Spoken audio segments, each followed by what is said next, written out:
Kalau orang Melayu sering mendengarkan lagu Zapin.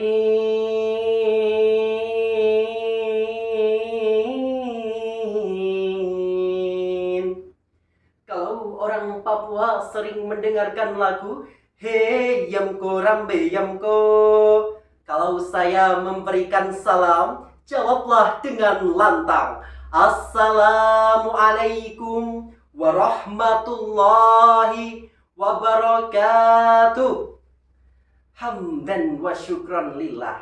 Salatan wa salaman ala rasulillah. Ashhadu alla ilaha illallah wa ashhadu anna muhammadan abduhu wa rasuluh, amma ba'du. Dewan Hakim yang saya hormati, saya cintai, saya takdimi, semoga Allah senantiasa meridhoi. Rekan-rekanku seperjuangan yang cantik-cantik celita, tampan-tampan mempesona, yang insya Allah selalu diberikan semangat walaupun mungkin ada satu dua yang sedang rungkat. Nggak punya pacar, punyanya sahabat. Bagaimana hadirin semuanya? Apa kabar, sehat?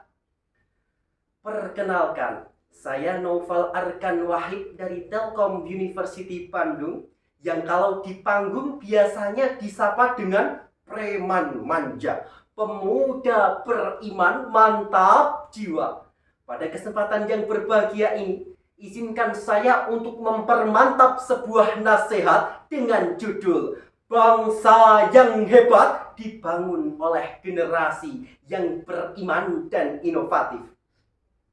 Berlandaskan dalam firman Allah di Quran surah Ar-Ra'd ayat 11, Allah Subhanahu wa taala berfirman, A'udzu billahi minasy syaithanir rajim. Bismillahirrahmanirrahim.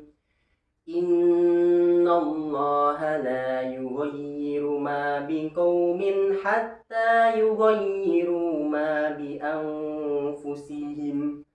Shadaqallahul adzim. Sesungguhnya Allah tidak akan mengubah keadaan suatu kaum hingga mereka yang akan mengubah keadaan pada diri mereka sendiri. Sobat Da'i yang dirahmati Allah, Visi Indonesia Emas 2045 yang disampaikan dalam orasi ilmiah Fakultas Ekonomi dan Bisnis Universitas Indonesia pada September 2017 lalu memiliki beberapa pilar penting, antara lain pembangunan sumber daya manusia, pembangunan ekonomi berkelanjutan, pemerataan pembangunan, hingga ketahanan nasional serta tata kelola kepemerintahan. Bung Karno pernah berpesan kepada kita agar jangan sekali-kali melupakan sejarah, atau yang lebih kita kenal dengan jas merah. Oleh karena itu, bolehlah kita kembali menuju ke abad ke-8 dan abad ke-13 Masehi, bukan untuk mengenang bagaimana peradaban Islam telah hancur, namun kita harus mempelajari bagaimana dinasti Abbasiyah telah berhasil menjadikan kota Baghdad sebagai pusat ilmu pengetahuan pada saat itu. Pada periode tersebut, ada dua hal yang perlu digarisbawahi, yaitu iman dan juga inovasi. Di mana iman merupakan landasan moral dan juga spiritual, sedangkan inovasi merupakan motor penggerak kemajuan. Peradaban Islam pernah menjadi mercusuar ilmu pengetahuan, baik dari ilmu kedokteran, ilmu perbintangan, ilmu bilangan, ilmu pemerintahan, dan banyak keilmuan-keilmuan lain yang berkiblat dari peradaban Islam. Ini merupakan bukti bahwa Islam tidak memisahkan antara agama dan kemajuan, dan Islam menjadikan mereka untuk menjadi satu kesatuan. Sobat Da'i yang dirahmati Allah, saat ini kita sedang berada di era disrupsi global, era digitalisasi, era kemajuan teknologi. Namun mirisnya, bukannya kita malah menjadi semakin baik, justru sebaliknya. Orang pintar tapi kehilangan arah, bersemangat tapi kurang nilai. Oleh karena itu, iman tanpa inovasi akan menjadi stagnasi, dan inovasi tanpa iman akan menjadi destruktif. Kita bukan hanya penghuni bangsa, namun kita adalah arsitek peradaban Indonesia. Di tangan kita harus menjadi pembelajar selamanya, berintegrasi sejak dini, dan juga menjadi orang-orang yang hebat. Hai saudaraku orang Jawa, kita sedanten sedulur.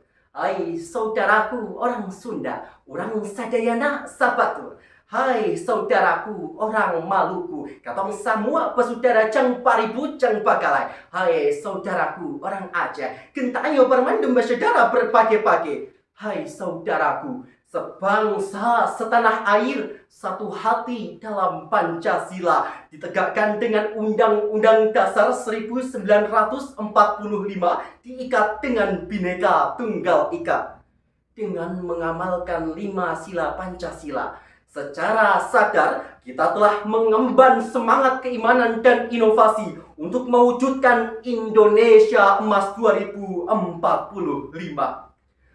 Akhir kata, kalau ada piring yang pecah, jangan disimpan di dalam peti. Kalau ada perkataan saya yang salah, jangan disimpan di dalam hati.